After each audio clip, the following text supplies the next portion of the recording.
What's up, y'all? It's your girl Sakina, and I'm back with another review. This is my review for the Real Housewives of Miami. This is season 7, episode 4. Y'all, I am doing this at 11:45 at night. Okay, the episode just came on tonight. You know, I prefer to do these things during the day, the following morning. However, my friends are coming into town this weekend and I have to pick them up at 7. And so I'm trying to get this out so I won't have that, the idea of having to film lingering over my head all weekend and, just interrupting the flow. So here we are, getting that out before the festivities start tomorrow. Yeah, so let's get into it. The episode opens up with Julia lying. She's practicing an opera performance, and it's the day after Marisol's party. And so she's just, taken aback by all the things that happened, and she's speaking to her opera coach. I think that's what you would label him. And she was like, I'm trying to do this opera thing, and somebody threw it in my face, and then water end up spilling all over the place, and they were making these lies against me and my family. How could they do this? So you really sat there and lied and made it seem like the reason why Gertie was saying these things, or like the reason why you were triggered, was because Gertie mocked your opera career, when it wasn't that. You were standing over her, yelling, being dramatic, as the art of opera is, and she told you to cut that shit out because it's not an opera. So you act like that's the reason why you threw water on her, but you didn't even want to tell the man that you threw the water. You started to, but then you caught yourself. So you wanted to look like the victim, and you told him that, yeah, she said these things, and next thing you know, water just suddenly became all over the place as if Gertie threw water on you. And then you come out with a statement basically saying that the reason why you behaved that way was because the adoption for the boys wasn't official as of yet when you did all of that at Marisol's party. So is it the opera or is it the adoption? Which one is it? Either way it goes, it's still not a good excuse for you showing out and acting a fool the way that you did, and throwing that water on Gertie. All of that was uncalled for, period. But let's get into these taglines, because we're in 4 episodes in and we're finally getting them. Julia had the wackest one. I have a full chicken coop. My house is full too. Whack. Lisa's was cute. What was it? Might be late, but I'm worth the wait. Okay. Larsa said, you can never get on my bad side because I don't have one. That's cute. Alexia, I'm the Cuban doll, but you can never play me like a toy. Girl, that's a flop because that man is playing you to this day. So, yeah, next. You and Julia neck and neck with that. Who else? Oh, the newbie, luxury. I don't only live luxury, I am luxury, or something like that. Okay, cute. And then Gertie's is something about surviving. Yeah. It was cute, but I can't remember the exact wording. Hold on. Gertie's is, I'm a fierce, strong fighter, but a fiercer survivor. I think it's something like that. It's all right. It's, attests to her storyline. But, it could have added a little bit more zhuzh to it. But, I call her drift. I'm actually really disgusted by the way that this episode is going thus far. And I'm only maybe a good 8 minutes into it, and my patience for it is extremely low. So Gertie is preparing her house for, I don't know if it's for Halloween or if it's for, one of her son's birthdays. It's her youngest son, Liam. So she's, gertifying the place. It's making her feel some type of normalcy. It's uplifting her spirits. And so she's talking to Russell like, aren't you happy to see me in this space compared to what I went through with Julia?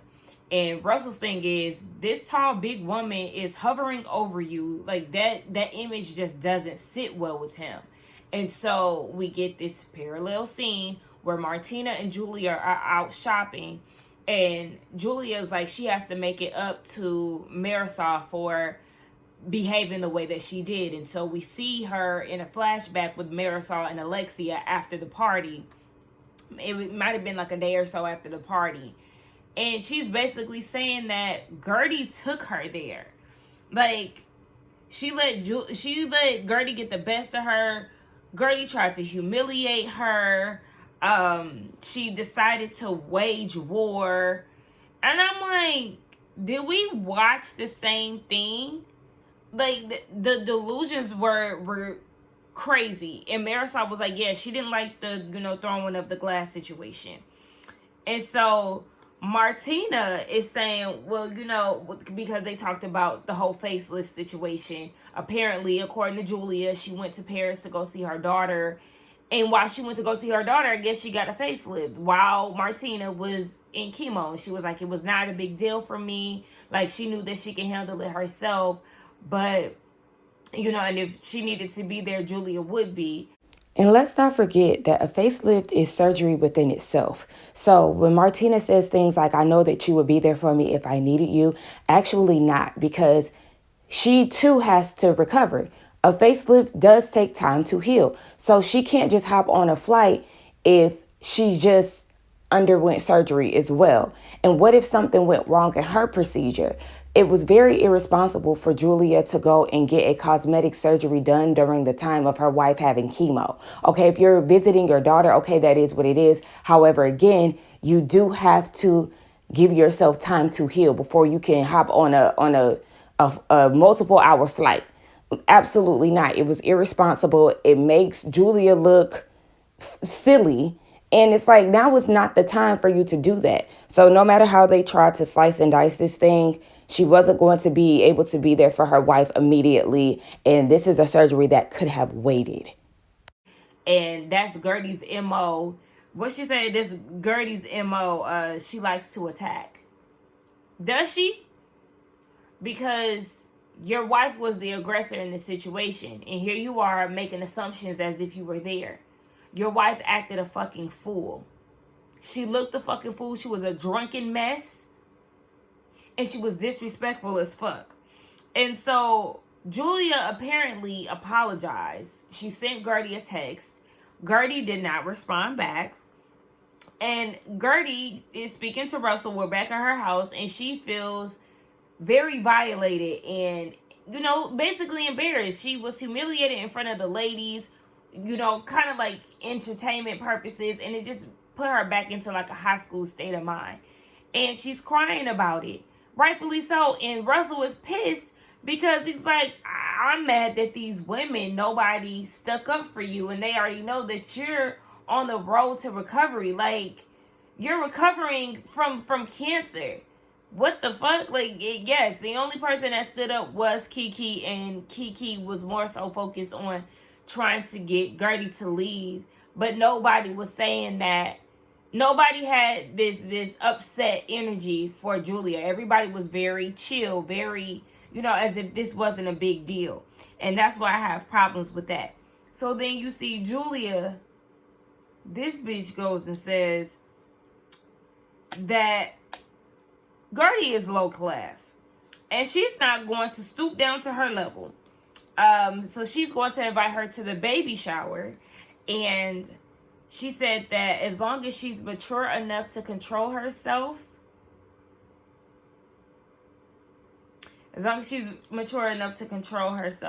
be cordial, she's delusional as fuck. All the things that she's using to describe Gertie is projection. These are all the things that Gertie called you low class. You're humiliating. You try to humiliate her. You try to embarrass her.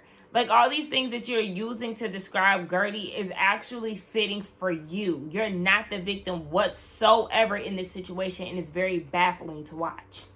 So we see a scene with Larsa, and she's getting on a PJ with Stephanie, who is the new housewife. So we get her introduction. She is on this private jet, and we learn that she is, her husband is a real estate developer, and it's the third largest real estate development in Florida. And so, that's how she gained her success, I guess, because let her tell it. She said that she didn't gain her success just off of who she married. But I'm like, okay, this is the part where you tell us what you do. We haven't heard what you do, so we don't know. We know that her and Larsa met through Stanberry from Housewives of Dubai and Ladies of London.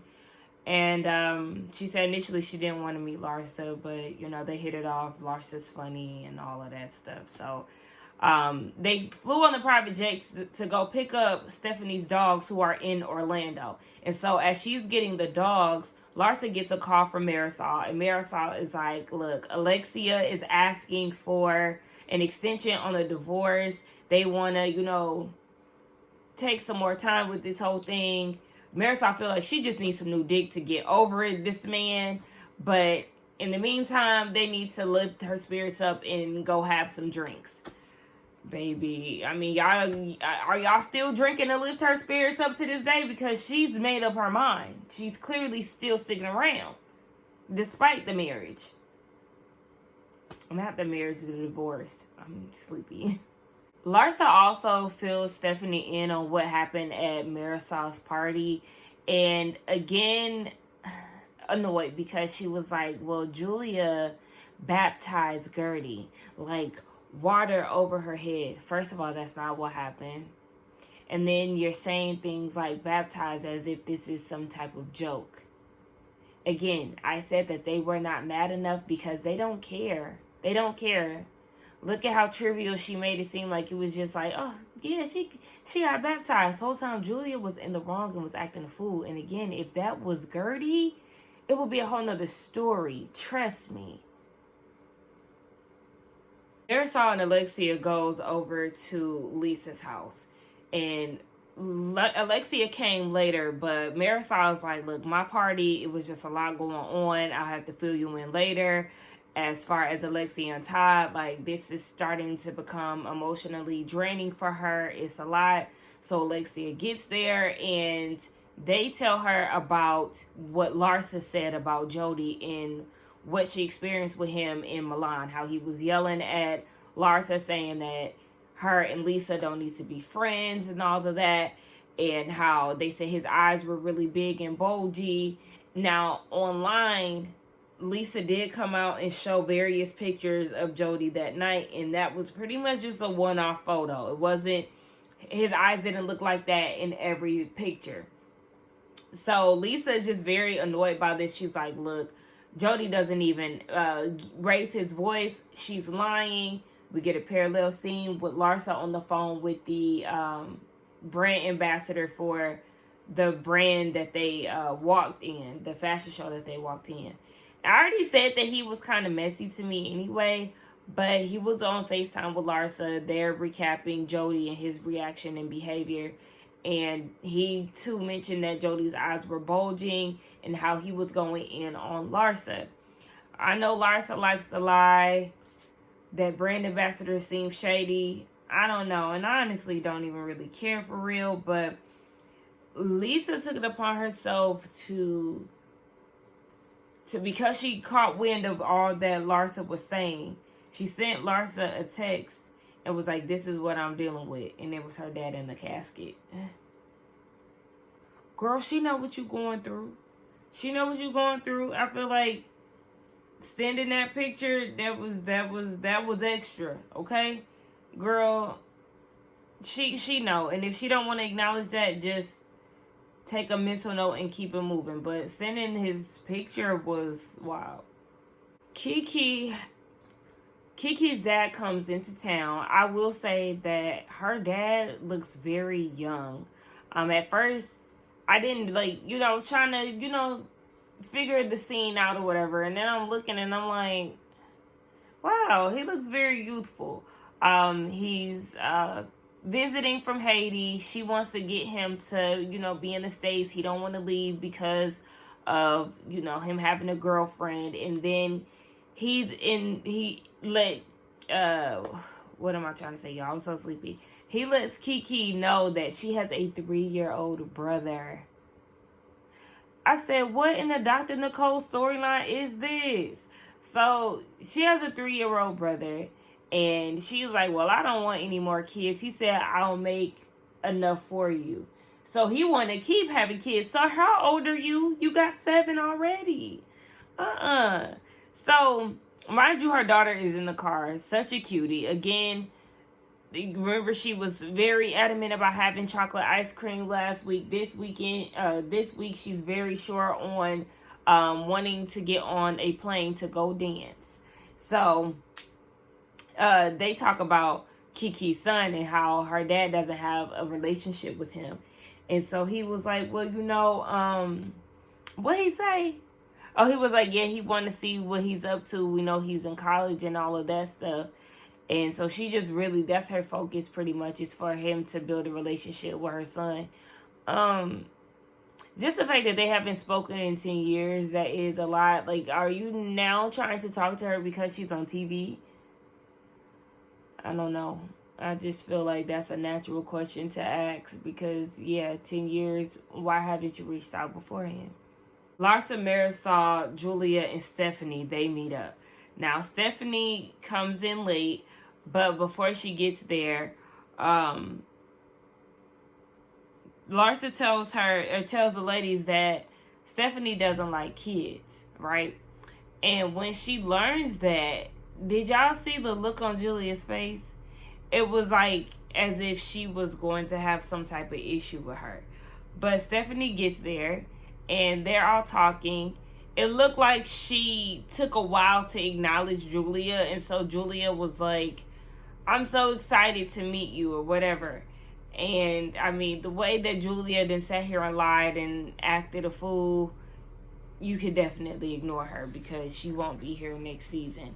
But Stephanie says that her husband is a big fan of Martina. Speaking of her husband, we learned that there's a 24-year age gap between them. She met him when she was 26 and he was 50. She wasn't initially attracted to younger men because of the age gap. She didn't want to be seen with an old man or whatever, but things change. And so we also learned that she's first generation.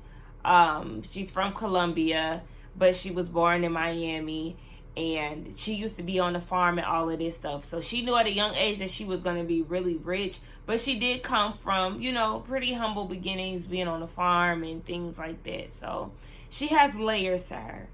And then they asked about Alexia because apparently she was supposed to be there, but she said she's in bed with a migraine, and it was like, yeah, girl, you laid up with that man. That's what that means. It's the day of the baby shower for Julia and Martina. Now, all the ladies are there except for Gertie. She's out of town. Is there anybody else missing?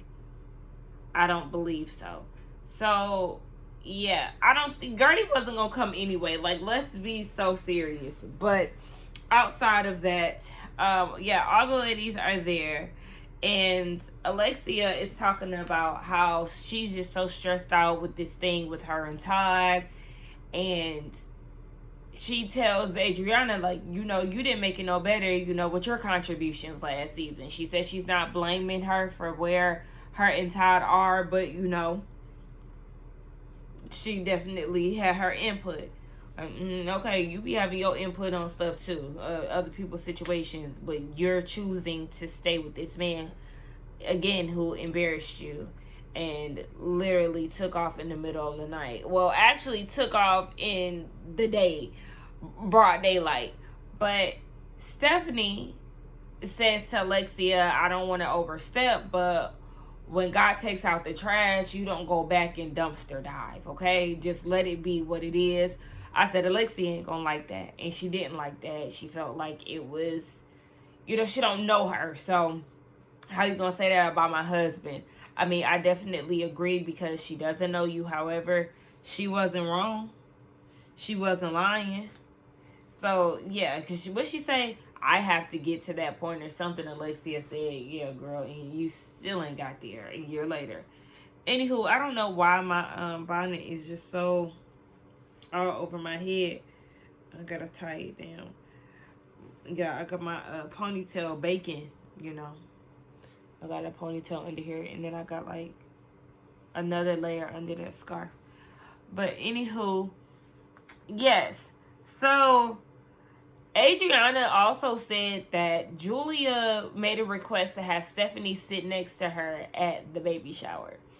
And Adriana was like, yeah, I'll make sure that she sits across from you because I'm sitting next to you. I'm, your best friend. I'm the one that's throwing this party. Girl, Julia is just looking for a come up. At this point, I'm convinced. They said she wanted to be a part of the Mean Girls clique. I mean, she got what she wanted, and then here she is now trying to have Stephanie sit next to her. Girl, you don't even know that lady or like that to be trying to have her sit next to you. This a Larsa friend, ain't it? Have her sit next to Larsa. I told y'all on episode 1 that those little boys was black because they had a black figure in the crib or whatever it was on episode 1. Also, that doesn't sit well with me because, yeah, it just doesn't. There's no black representation in the household. You have 2 older white women adopting these black children. And, a lot of that stuff is very heartfelt, but the way that Julia behaved with Gertie the episode prior and her lack of accountability, yeah, I'm not feeling that. And then I heard that Martina had said some things about Venus and Serena back in the day. 2 black women, and the way that they acting towards Gertie. Yeah, no. Alexia is doing the damn most, as Adriana is, having some nice words for the lowlife and her wife. Alexia gets up, takes the mic, talks about, whatever she got to say about Miss Low Class, and Adriana takes the mic and was like, I've been her friend for X amount of years, and Alexia saying she been her friend for X amount of years. They doing this back and forth. Julia ain't even all that to be having this back and forth. Okay, please, both of y'all sit down. I did feel like Alexia was doing too much. Why do you insist on having to steal the shine? Because it is Adriana's event, and if she did that to you, you would be extremely upset. So go sit the hell down. So Adriana's like, Martina said that she doesn't want this baby shower to be boring, so we about to turn it up. So they play the diaper game. Lisa acting like she about to throw up. I'm like, y'all never played this game before. I've never seen it be with like beans, rice, and lentils. I've seen it more with candy bars. You have to smell it and figure out what this poop-like thing is, what candy bar it is.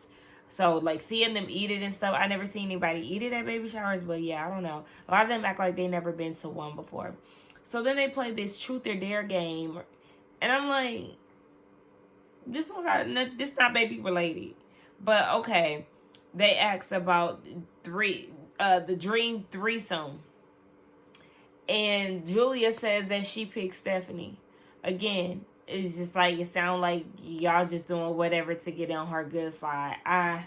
It's weird because even Lisa was like, I've been trying to meet you, Stephanie. Everybody keep talking about you. I'm like, who is this girl? Then I seen you on Instagram and I seen that you fly private and that you got money. And I'm like, I want to be her friend. And Stephanie is like, girl, do you want to be friends with me because of what I can do for you? If I was in the chicken coop down in Columbia, would you still want to be, my friend? Exactly. It looks very, very weird that Lisa would even say that. So at that point, Kiki had pulled Lisa to the side and was like, it just kind of seemed like you've been drinking a little bit. And Lisa like, that's because I don't want to deal with Larsa. So then at the table, you got Stephanie asking Larsa how she feels. And Larsa's like, she has been trying to send Lisa, prayers and uplifting things during this time. And she just feels like Lisa needs to be mad at whoever is going back and telling her what Larsa said during this time. I feel like it's Alexia based off of Alexia's response. And we know that she said that she didn't like that Larsa did that during Lisa's time of grieving. So I don't know, but yeah, it definitely seemed like it was Alexia who told. So we learned that Gertie is the one who went back and told Lisa about what Larsa said. And, I mean, it is what it is. Lisa is like, it was about me. So, yeah. Thank you for telling me, Gertie. And, first of all, Julia was the one who wanted to know who told. And they're like, y'all, let's not even go down this road. This is just not the time. You know, it's the baby shower. And then that's when it was revealed that it was Gertie. But Lisa just feels like a lot is going on right now, you know, with her mourning and all of that. And so she storms out and she leaves. Okay. This episode was filler, and I'm not mad at it because I'm ready to go to sleep. I'm happy. I'm not happy. I apologize, y'all, that the energy is low, but I have a lot of stuff to still do on my to-do list, and I have my alarm set to get up at 6 because my friends are going to be here at 7:30. So, yes. Let me go ahead and go to sleep. I'll edit and upload this tomorrow, and I will see y'all in the next one. Do not forget to like, comment, and subscribe. And I'll be more cheerful next time we talk. Because we got to talk about Love Island, child. But all right. Later.